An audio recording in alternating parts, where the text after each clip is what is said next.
Why aren't men getting married anymore?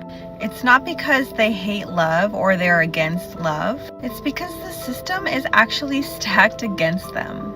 In 1960, 72% of adults were married, and today it's barely 50%. And among men under 30, it's pretty much nowhere. Modern women are losing their minds since men chose peace over them. We've got a video for you here today from Manhood. Let's just get right into it. You know, I see why men are staying single, because look around. We have women out here bragging about not cooking, not cleaning, not taking care of their home, not being soft, and not being supportive. And then expecting a man to show up as a provider, leader, planner, protector, and lover, while giving him absolutely nothing in return. And yes, I will be the one to say it. A home needs a woman who actually enjoys being a woman. Modern women cannot understand the concept of a man looking at her and saying, "What's in it for me?" In their eyes, a man is just supposed to freely give away everything for her and expect nothing in return.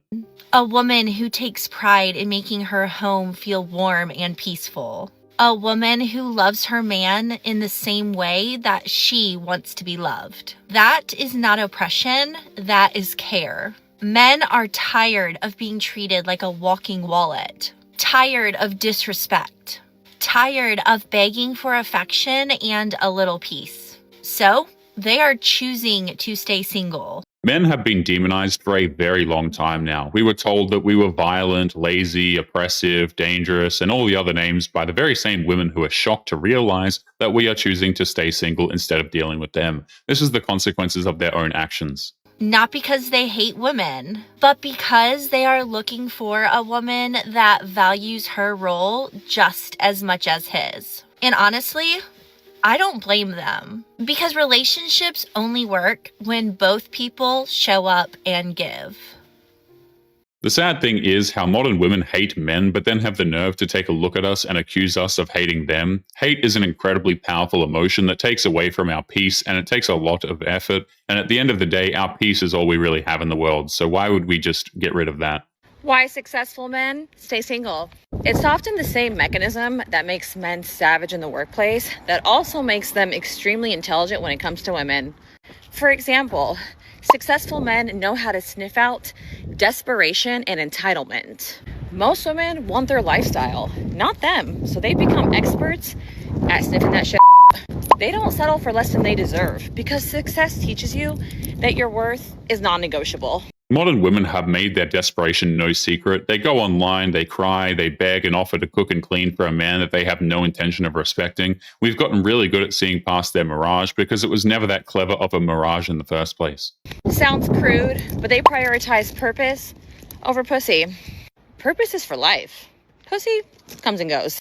The crazy part is how modern women insist that all they need to bring to a relationship is bedroom fun. They act as if that's all we care about, and the second we try to point out how ridiculous that is, we just get insulted for it. Here is why intelligent men stay single. At work, being logical is rewarded, but that doesn't work with dating. Women want to feel emotions. This means flirting, telling stories, and making her laugh. Only when you stir her emotions can her attraction for you grow.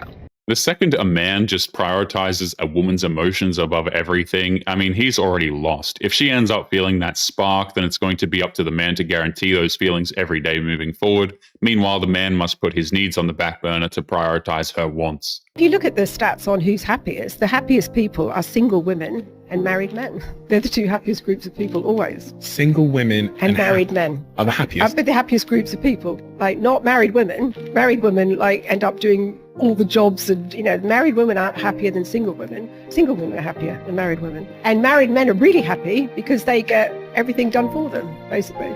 You don't need to do extensive research to prove that single women are the most miserable women on the planet. All you have to do is watch the videos that they put online. They are angry, they're bitter, they're sad, and they have to force those smiles to try and fool everybody. It doesn't work though. Women are scared of happily single men. You want to know why? Let's get into it. Being happily single as a man makes you more appealing. Men that don't need to be in a relationship. Men that have high standards. Men that don't chase women. They chase in purpose. This makes women think. Wonder if that man is actually interested in them. And will in turn, y'all listen to this, increase the value of that man and his expressed interest in their minds. It's crazy how modern women can't stand the idea of men being happy without them. They grew up thinking that men were just born to serve them, and when they see a man that's fine on his own, she needs to mock him in order to feel better about herself. It's actually pretty sad. It's the rude awakening that men have needed for thousands of years. I have 4 big things to say about this, but first of all, I'm not quite sure where this belief came from that if more women divorce their husbands, that these men are just going to believe that it was all their fault and they're going to grow and get better. No, there's never just fault on one side, and men know that. Second of all, most men that go through divorce end up losing a lot in the form of lost time with their children and financially through spousal support and child support. So many men just feel victimized by the court system. If a man is forced to go through a divorce, it doesn't make any sense why he would want to level up to go through that nightmare again. If anything, that man will be motivated to improve his life so that he can protect himself from ever getting destroyed again. Thirdly, a lot of these men that get put through the ringer, they eventually build themselves back and they realize that they're a lot happier being single. It's actually a lot more peaceful for them. And fourthly and lastly, a lot of men never want to get married again, or in the first place, because they hear women like this talking about divorce as if it's some sort of punishment for her not being happy, as if his needs and the family's needs have nothing to do with it. And men are smarter than that. Men would rather be alone and keep their peace than risk it all for an ungrateful woman who's going to destroy him because he's not dedicating every waking moment of his life to try and make her happy. That's an impossible task that just ends in disaster. Why aren't men getting married anymore? It's not because they hate love or they're against love. It's because the system is actually stacked against them.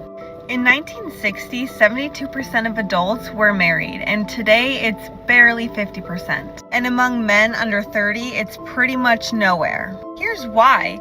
Divorce courts, they'll take all of the man's money, they'll take the kids, they'll take the house. 90% of child custody goes to women, and men pay millions in child support and alimony every year. Even without the divorce statistics, when you take a look at modern marriages, there is no incentive for men. Before the divorce, modern wives will do everything they can to destroy the man emotionally and make him miserable for almost no reason. Men don't deserve to be treated that way. Then there's the happy wife, happy life culture where men sacrifice everything to keep the peace. Meanwhile, if a man wants traditional rules, it's labeled as toxic. So men naturally ask themselves, what is the upside? And for a lot of guys, there isn't one. It's not that men in general hate commitment. They hate commitment to a system that is designed to punish them for existing. Till marriage becomes a partnership and not a legal liability, men will continue to keep saying, no thanks. Do you think men are right to walk away from the thought of marriage, or do you think that marriage is still... Men have no problem making sacrifices for the people they care about. The problem comes from when we are ridiculed for not sacrificing everything while the woman feels like she shouldn't have to sacrifice a single thing. That's a one-sided deal that makes everybody miserable. I decided to ask my best friend if he could pick up my meds from the pharmacy for me. And I felt awful about it because I didn't want to create a burden. And he was so kind and understanding. And he just said, it's not a problem. I just want you to feel better. And in that moment, I burst into tears because I am not used to being taken care of. Even when a friend helps her out, she needs to immediately go online to talk about how making a dude in her friend zone pick up her meds is all about how she feels. She can't even thank him. She's too busy making it about how she feels about the whole thing.